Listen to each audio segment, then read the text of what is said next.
पुरस्कार मिला तो तभी वापस कर दिया था क्योंकि उस समय अमेरिका का इराक पे हमला होने वाला था। अमेरिकी दूतावास पे प्रदर्शन करने मत जाओ। फिर एक अखबार ने मुझे चुनौती दी क्योंकि ये अमेरिका के पैसे से बना पुरस्कार है, इसलिए उसको वापस कर। क्योंकि सामाजिक काम करने का मन था, इसलिए नौकरी छोड़ के। इस पे तो मेरी पूरी एक किताब है। योगी आदित्यनाथ जी को दी तो उसके बाद उन्होंने मुझसे मिलना बंद कर दिया। तमाम धर्मों को मानने वाले रहते हैं और जब सभी धर्मों को मानने वाले मिल के रहेंगे तब भारत मजबूत। काम कर रहा था वो आरएसएस को पसंद नहीं आ रहा था।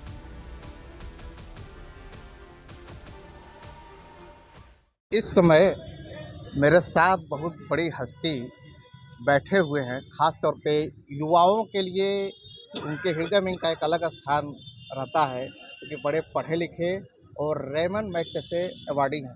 रेमन मैग्सेसे अवार्ड मिला है ना सर आपको? जी, धन्यवाद, लेकिन मैं वो पुरस्कार वापस कर चुका हूँ। वापस कर जी, चुके जी। हैं। क्यों सर? क्योंकि उसका पैसा तो मैंने जब ये पुरस्कार मिला था तभी वापस कर दिया था क्योंकि उस समय अमेरिका का इराक पे हमला होने वाला था और मैग्सेसे फाउंडेशन ने मुझसे कहा था कि आप अमेरिकी दूतावास पे प्रदर्शन करने मत जाइए। मैं गया था, प्रदर्शन में शामिल हुआ। फिर एक अखबार ने मुझे चुनौती दी कि अगर मैं इतना ही सिद्धांतवादी हूँ जितना कि वो चाहते हैं कि मैं मानूँ, तो मैं अपना पुरस्कार वापस कर दूं अमेरिकी दूतावास को। तो उस चुनौती को स्वीकार करते हुए मैंने वो राशि उस समय वापस कर दी थी और अभी पुरस्कार जो है 2023 में जो ये हमला हो रहा था इजराइल का फिलिस्तीन पे और अमेरिका जिस तरह से उसमें साथ दे रहा था, पैसे से, हथियारों से, सैनिक भी भेज रहा था और संयुक्त राष्ट्र संघ में सुरक्षा परिषद में हर एक प्रस्ताव जो इजराइल के खिलाफ आता था उसको वीटो कर देता था। तो इसके विरोध में मैंने, चूंकि ये अमेरिका के पैसे से बना पुरस्कार है, इसलिए उसको वापस कर दिया। हम इस पर आएंगे सर, लेकिन हम जानना चाहेंगे कि संदीप पांडे, मिस्टर संदीप पांडे, जो कि जिनका आईआईटी से, आईआईएम से, शायद विदेशी यूनिवर्सिटी से भी आपका ताल्लुक़ रहा है, बीएचयू से ताल्लुक़ रहा है। तो थोड़ा अपने एजुकेशनल बैकग्राउंड के बारे में बताएं। कहाँ से शुरुआत हुई, फिर आईआईएम तक का सफ़र, विदेशों तक का सफ़र, ताकि युवाओं को, छात्रों को ये समझने में सहूलियत हो। मेरी शुरू की शिक्षा तो गोरखपुर में हुई। रेलवे में पिताजी थे तो रेलवे स्कूल में ही पढ़ा। फिर मैं बीएचयू गया इंजीनियरिंग करने। मास्टर्स मैंने सिरैक्यूज़ विश्वविद्यालय न्यूयॉर्क में है, वहाँ से किया। PhD university of California Berkeley से।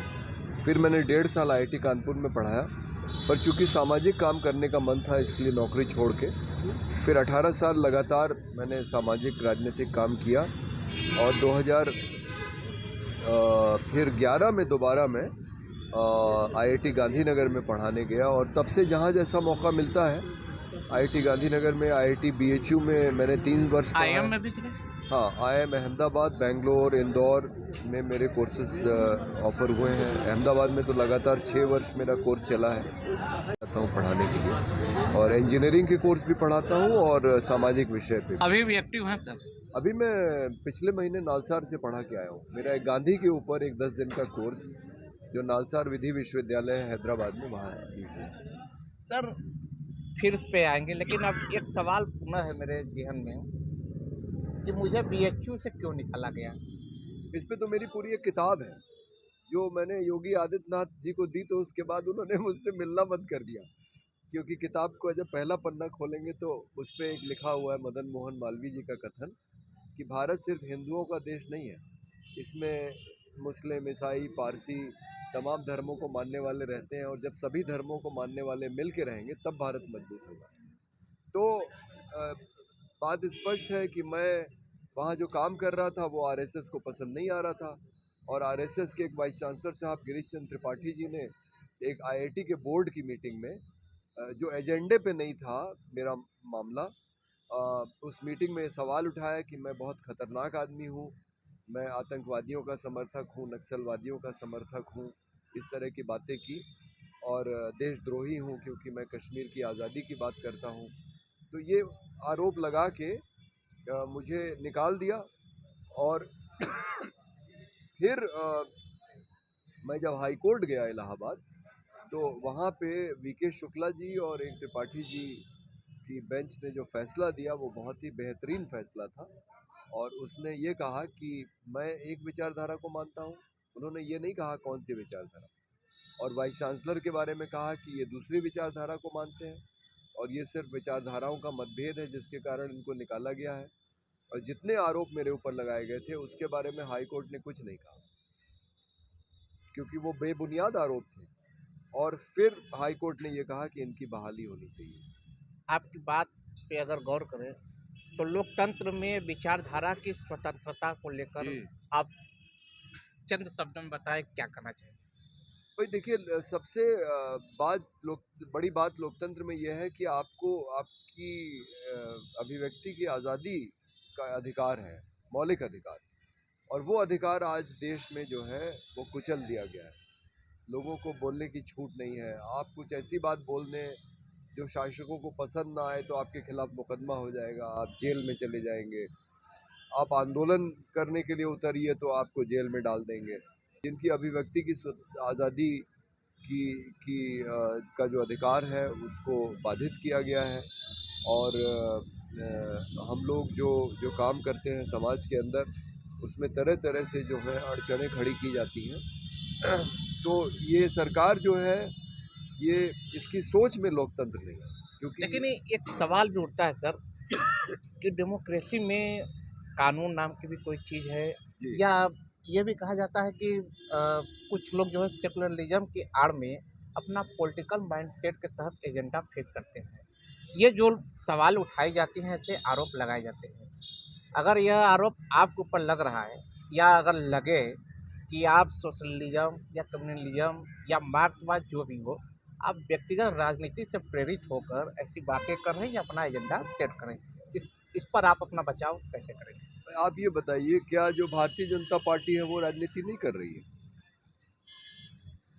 उसने बोला राम मंदिर बनाएंगे, धारा 370 खत्म करेंगे, वो तो अपने मुद्दों पे राजनीति कर ही रही है ना। और देश में आप देखिए किस तरह की ध्रुवीकरण की राजनीति कर रही है। वो तो देश को नुकसान पहुंचाने वाली राजनीति कर रही है। कितने लोग हैं जो हिंसा के, नफरत के शिकार हो रहे हैं आए दिन। तो कम से कम हम लोग जो राजनीति करते हैं उसमें कम से कम हम लोग ये मानते हैं कि हर एक इंसान की गरिमा है, और समाजवाद का जो मूल विचार है कि बराबरी होनी चाहिए समाज में। तो हम लोग जो राजनीति करते हैं उसमें हम लोग मानवीय मूल्यों को स्थापित करने की बात कर रहे हैं। समाजवाद का मूल विचार है बराबरी होना चाहिए। अभी आपने जी यह भी सवाल उठाए जाते हैं कि समाजवाद के नाम पर जितनी राजनीतिक पार्टियां अभी है धरातल पे, चाहे सरकार में पूर्व में रही हो चाहे आगे आने का प्रयास करें, उनमें समाजवाद की जगह कहीं न कहीं जातिवाद, परिवारवाद एक देखने को मिला है ग्राउंड पर भी, और कई सारे इसके उदाहरण भी दिए जाते हैं। तो इसका खंडन हम कैसे करेंगे? देखिए, जो पार्टियां परिवारवाद के शिकार हो गई हैं, जो भारतीय जनता पार्टी के साथ चली गई हैं, उसके बारे में मुझे कुछ नहीं कहना, लेकिन इतना आपको जरूर बता दें तो समाजवाद में भी खंडन हो सकता है, विखंडन हो सकता है। बिल्कुल, आप देख ही रहे हैं तमाम पार्टियां जो हैं अपनी विचारधारा की पटरी से उतर गई हैं। लेकिन मैं आपको ये बताना चाहता हूं कि हिंदुस्तान की राजनीति में समाजवादियों का जो योगदान है, और समाजवाद जब मैं कह रहा हूं तो चूंकि आपने वो उस विचारधारा का जिक्र किया, तो वो भारत के अंदर, ये मैं भारत के बाहर ये बात सही नहीं है, लेकिन भारत के अंदर जो सोशलिस्ट विचार है वो कम्युनिस्ट विचार से फर्क है। कम्युनिस्ट जो है वो हिंसा को मानता है। आप ये स्वीकार करते हैं कि सोशलिस्ट कम्युनिस्ट में फर्क है, दोनों एक लाइन पे नहीं है? भाई, हिंदुस्तान में तो फर्क है ही है, क्योंकि हिंदुस्तान के जो सोशलिस्ट हैं वो सब गांधी के चेले हैं। आचार्य नरेंद्र देव जो समाजवाद की इन्होंने नींव रखी इस देश के अंदर आज़ादी के आंदोलन में, जयप्रकाश नारायण, ये दोनों मार्क्सवादी थे, लेकिन ये कम्युनिस्ट नहीं थे। तो कम्युनिस्टों से अलग धारा बनाई है समाजवादियों ने भारत में, और वो धारा इस मामले में अलग है कि एक तो वो गांधी जी के चूंकि ये अनुयायी थे, तो इनका अहिंसा में भरोसा और इनका लोकतंत्र में भरोसा। जो कम्युनिस्ट है वो तो मजदूरों की तानाशाही की बात करते हैं। और जो भारत की जो सोशलिस्ट की धारा रही है, जिसके सबसे बड़े पुरोधा आचार्य नरेंद्र देव जो यहाँ वाइस चांसलर थे, BHU में वाइस चांसलर रहे, जयप्रकाश नारायण, डॉक्टर राम मनोहर लोहिया, अच्युत पटवर्धन, आपके मीनू मसानी थे, और SM जोशी थे, बाद में मधु लिमय आए। इस तरह के जो वैचारिक प्रतिबद्धता वाले लोग हैं वो आपको कम्युनिस्ट पार्टियों में कुछ मिल जाएंगे, लेकिन आपको और किसी दल में नहीं मिलेंगे। और कम्युनिस्ट पार्टियों से अलग जो समाजवादियों का योगदान है वो इस देश में अगर आप देखेंगे तो आप पाएंगे कि चाहे लोहिया ने सवाल उठाया गरीब अमीर के बीच में 10 गुना से ज़्यादा का फ़र्क नहीं होना चाहिए। संसद के अंदर भुखमरी का सवाल सबसे पहली बार उस समय के सबसे युवा सांसद किशन पटनायक ने उठाया उड़ीसा में कालाहांडी में। उसके बाद अनुसूचित जाति जनजाति का आरक्षण तो डॉक्टर अंबेडकर ने दे दिया था संविधान में, लेकिन पिछड़ों के आरक्षण को नीति निर्देशक सिद्धांतों में रखा गया था, उसकी व्यवस्था नहीं की गई थी। सबसे पहली बार डॉक्टर लोहिया ने ये सवाल उठाया। 100 में पावे पिछड़े 60 सोशलिस्टों ने बांधी गांठ। उसके बाद ये कहीं समाज में क्या गांधीवाद, अभी आपने गांधी जी का जिक्र किया जी। और सोशलिज्म के परिप्रेक्ष्य में जिक्र किया, उसी गांधी जी के विचारधारा को मानने वाली पार्टी कांग्रेस खुद को ये सेल्फ क्लेम करती आई है, नेहरू जी के दौर से भी और इंदिरा जी के दौर से भी। और लोहिया जी ने जब अपनी क्रांति शुरू की थी, आंदोलन शुरू किया था, चाहे जेपी जी ने कहीं न कहीं कांग्रेस के खिलाफ ही शुरू किया था सर। ये इस बात से तो इनकार नहीं किया जा सकता। तो यहाँ पे फिर वैचारिकता में थोड़ा सा मतभेद नहीं दिख रहा है सर? भाई देखिए, कांग्रेस जब सत्ता में आई है तो कांग्रेस गांधी के रास्ते से भटक गई है। 100 में सत्ता में आने पावे, अभी आपने 60 वाली जिक्र किया, तो ये विभेद करने जैसी चीजें नहीं है। लोग आरोप दक्षिण पंथियों की तरफ से भी आरोप लगते हैं कि बंटवारा। भाई, जिस समाज में गैर बराबरी है, जो वंचित वर्ग है, उसको आप ऊपर कैसे लाएंगे? ये जो रिजर्वेशन की पॉलिसी है, ये तो पूरी दुनिया में, अमेरिका के अंदर एफर्मेटिव एक्शन पॉलिसी है। बिल्कुल, कि जिन तबकों का प्रतिनिधित्व नहीं हो रहा है उनको आपको आगे बढ़ाना है। और अमेरिका में ये ध्यान रख के जो अश्वेत हैं, महिलाएं हैं, जो मेक्सिको की पृष्ठभूमि के लोग हैं, या जो भारतीय चीनी मूल के लोग हैं, तो इनको समझ बूझ के इनको जो है एफर्मेटिव एक्शन की पॉलिसी के तहत इनको बढ़ाया जाता है। उत्तर प्रदेश में सुभाषपा के एक अध्यक्ष लीडर आप जानते होंगे, मिस्टर ओम प्रकाश राजभर। तो राजभर जी पूर्वांचल से आते हैं और अखिलेश यादव जी और मुलायम सिंह जी की समाजवादी पार्टी पे बहुत बड़ा आरोप लगाते रहते हैं कि पिछड़ों में भी अति पिछड़ों के साथ इन लोगों की सरकारें रही, न्याय नहीं कर पाए, जबकि ये समाजवाद का तमगा लेकर घूमते हैं, नारा बुलंद करते हैं पार्टियों के नाम पे। तो लोहिया जी की जो ख्वाब रहे, सपने रहे, कहीं ना कहीं नहीं लगता है कि समाजवाद के नाम पर यहाँ पर भी राजभर के शब्दों में अगर कहें, ओम प्रकाश राजभर, संजय निषाद के शब्दों में, तो यहाँ पे मतलब पूरे होते हुए नहीं नजर आते? नहीं, बिल्कुल सही बात है। और ये पहली बार बात नहीं हो रही है। ये बात मैं आपको वहीं मैंने जब शुरू किया था कि लोहिया ने नारा दिया, और फिर जब जनता पार्टी की सरकार बनी जेपी आंदोलन के बाद, तब उसने मंडल आयोग गठित किया। और दूसरी बार जब समाजवादियों की सरकार बनी वीपी सिंह के नेतृत्व में, उसमें भी ज़्यादातर समाजवादी थे, उन्होंने फिर इसको लागू किया। और नीतीश कुमार पहले सोशलिस्ट लीडर हैं जिन्होंने जातिवार जनगणना कराई। कर्पूरी ठाकुर जब सोशलिस्ट पार्टी की तरफ से बिहार के मुख्यमंत्री बने तो पहली बार उन्होंने आरक्षण का बंटवारा किया, पिछड़ा अति पिछड़ा, और उसमें महिलाओं को भी आरक्षण दिया। पहली बार अल्पसंख्यकों को आरक्षण, महिलाओं में जनरल की रहें चाहे कहीं की रहें, महिला जी।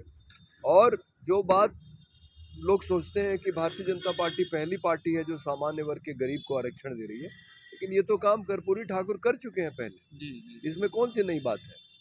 तो कर्पूरी ठाकुर ने ये हिम्मत दिखाई कि उनकी कुर्सी बाद में चली गई क्योंकि लोग उनसे बहुत नाराज हो गए, और उसके ऊपर एक फिल्म भी बनी, मुंगेरी लाल के हसीन सपने, क्योंकि उन्होंने मुंगेरी लाल कमीशन की रिपोर्ट को जो है कि सिफारिश को लागू किया और महिलाओं को, अल्पसंख्यक को, अति पिछड़ों को पहली बार आरक्षण दिया। तो वो हम लोग मानते हैं बिल्कुल सही है। और ये जो विवाद यूजीसी गाइडलाइन वगैरह पे चल रहा है, ये नहीं होना चाहिए, क्योंकि भाई जो समाज में वंचित तबका है, जिसके साथ भेदभाव हुआ है, उसको आगे बढ़ाने के लिए, उसको उसके बचाव में तो कुछ हमें नियम कानून वगैरह बनाने ही पड़ेंगे ना। अब यूजीसी पे बात आ गई है तो सर बात इस पे होनी चाहिए क्योंकि लोगों को मैसेज आएगा। तो क्या किसी पॉलिटिकल पार्टी ने ये मांग की थी यूजीसी के लिए? पहला मेरा सवाल यह है।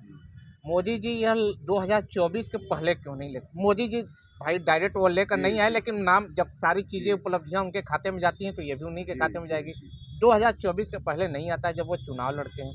अब 2027 में योगी जी की चुनाव होने वाली है, उनके ऊपर ये सारे सवाल उठ रहे हैं। इस पे फिर अगला मैं आऊँगा, पहले इस पर आप क्लिक करें। देखिए, इसको लेके ये सबको साफ दिख रहा है कि भारतीय जनता पार्टी एक राजनीति कर रही है।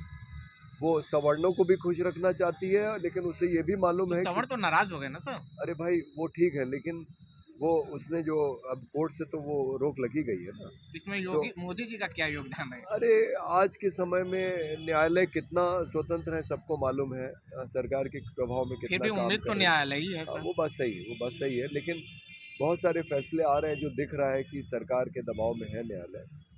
तो उनको ये भी मालूम है कि देश का सबसे बड़ा जो वोट बैंक है ओबीसी का है, तो इसलिए वो वोट बैंक भी अपना बनाना चाह रहे हैं साथ में। वो छोड़ दीजिए, वो राजनीति ये तो होती ही रहेगी जब तक ये हमारा जो है जाति विभाजित समाज रहेगा अस्तित्व में, तो वो होगा ही।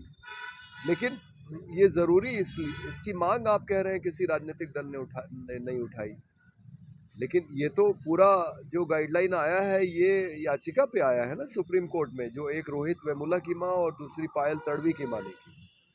तो राजनीतिक दलों ने नहीं किया होगा, लेकिन ऐसी माँओं ने किया है जिनके बच्चे विश्वविद्यालय परिसरों पे मारे गए हैं। लेकिन सोशल मीडिया के थ्रू सुनने को मिला कि सवर्णों में भी ऐसी कई सारी घटनाएं सुनने को मिली।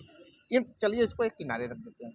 इन फ्यूचर सवर्णों के साथ अगर वैसा कुछ होता है तो वो कहाँ जाएंगे क्लेम करने के लिए? भाई ये सबसे आसान है, आपने वो जो कमेटी बनाई है उसमें आप सुनिश्चित कर लीजिए कि कुछ सामान्य वर्ग के सुनिश्चित करना पड़ेगा ना। हाँ, सर? तो वो कर लीजिए ना, उसमें क्या दिक्कत है, आप उसमें कर लीजिए। लेकिन जो SC ST OBC महिला और जो विकलांग अल्पसंख्यक को नहीं रखा है। देखिए धर्म के आधार पर लिखा है सर, अभी नहीं रखा, लेकिन नहीं मैंने उसकी नहीं होना चाहिए भूमिका में पढ़ा है मैंने। हमारे धनंजय सिन्हा जी बैठे हुए हैं, ये सोशलिस्ट पार्टी की तरफ से मांग कर रहे हैं। इस समय जितना ज्यादा भेदभाव मुसलमानों के साथ देश में हो रहा है और किसी के साथ नहीं हो रहा है, दलितों के साथ भी हो रहा है, लेकिन मुसलमान तो सीधे सीधे निशाने पे है। ब्राह्मण के ऊपर भी बोला जा रहा है, ब्राह्मण समाज की आवाज उठ रही है कि ब्राह्मण यूरेशियन है, विदेशी है, उनके ऊपर भी टारगेट किया जा रहा है। तो ब्राह्मण समाज उसका तरीका यही है कि जितने भी वर्ग हैं जो महसूस करते हैं कि उनके साथ भेदभाव होता है या भेदभाव होने की संभावना है, आप उनको प्रतिनिधित्व दे दीजिए। क्या दिक्कत क्या सर इसके पीछे का, ये कब से ज्यादा प्रभाव में आया इस तरीके की चीजें, और इसके पीछे का मेन काजेस क्या है? ये तो हमेशा से रही है, तो एकलव्य के जमाने से रही है। इधर भी जो नहीं वो परंपरा वही चली आ रही है। अभी भी आप देखेंगे तो विश्वविद्यालयों में पूरे उत्तर प्रदेश की राजनीति जब पिछड़ा और दलित की हो गई थी, उस समय BHU के अंदर की राजनीति, आप तो BHU से पढ़े हैं, अभी भी ठाकुर बनाम ब्राह्मण चल रही। तो ये मेरा BHU में हुआ था जी, मुझे कुछ कारणवश से छोड़ना पड़ा। मेरे पिताजी वहीं से PhD रहे, वहीं से सारी शिक्षा की। तो आपको मालूम है पूरी चीजें तो अभी भी जो जो जो शिक्षा के केंद्र हैं, जो ऊंचे पद हैं नौकरशाही में, अभी भी आप मीडिया में देखें आप, है ना, तो अभी भी ज्यादातर जो वर्चस्व है वो तो सामान्य वर्ग के लोग। मुझे तो लगता है सर कि वर्चस्व पूंजीवाद बनाम गैर पूंजीवाद है, अमीर बनाम गरीब है सर। लेकिन ऐसा मैंने महसूस किया। लेकिन संसाधनों पे अभी कब्जा भी तो ज्यादातर जो है सामान्य वर्ग के लोग। आप इस बात को झुटला सकते हैं, इनकार कर सकते हैं, सॉरी सर एक वर्ड के लिए, कि क्या सवर्णों में भेदभाव नहीं होता? सवर्ण बनाम सवर्ण में, ब्राह्मण बनाम ब्राह्मण, वो तो हर सेक्टर में वो तो होता ही है, वो मैं कहाँ कह रहा हूँ। लेकिन देखिए, जब आप सवर्ण से होते हैं तो आपका एक सामाजिक एक सिस्टम होता है, सपोर्ट सिस्टम जिसको कहते हैं इंडिया में, हाँ इंडिया में, तो वो सभी के पास है सिवाय वंचित तबकों। मतलब आपको अगर कहीं आप अप्लाई कर रहे हैं, आप किसी से सिफारिश करवा सकते हैं, तो इस तरह की चीज़ें हिंदुस्तान में आम हैं। हाँ, और यहाँ की व्यवस्था भी कुछ ऐसी है कि आपका नाम देख के आपके साथ वो व्यवहार करती है। हाँ, आप अगर सवर्ण होंगे तो शायद अधिकारी आपको कुर्सी पे बैठाएंगे, औरत को तो बिल्कुल नहीं बैठाएंगे। तो मैंने देखा है ये सब। मैं अपने दलित साथियों के साथ जाता हूँ अधिकारियों से मिलने, तो अधिकारी कहते हैं इनको जरा बाहर बैठा दीजिए। ये जो भेदभाव होता है हिंदुस्तान में, ये तो जाति के आधार पर होता है ना, ये सच्चाई है।